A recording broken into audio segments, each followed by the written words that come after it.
Assalamu alaikum rahmatullahi wa barakatuh. Hello dear kids. Today we are learn about know each other. Yes student. Listen and say. Hello, what is your name? Hello, my name is Soham. What is your name? I am Rima. How old are you? I am 6 years old. Good morning. This is my father. His name is Ramesh. He is a doctor. Good morning.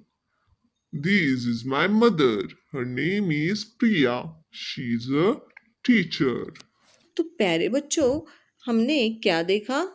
सबसे पहले आपको कौन दिखा?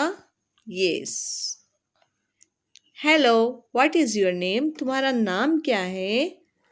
अब ये बच्चा बता रहा है, hello, my name is Soham. What is your name? मेरा नाम क्या है? सोहम है।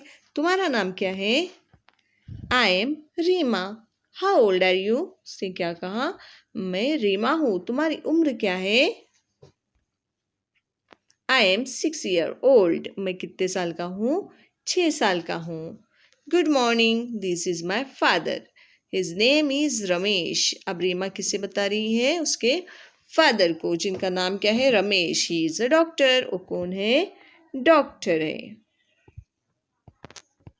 Good morning, this is my mother. ये कौन है? मेरी मदर है। हर नेम इज प्रिया। वो कौन, उनका नेम क्या है? प्रिया है। She is a teacher. और प्रिया कौन है? टीचर है।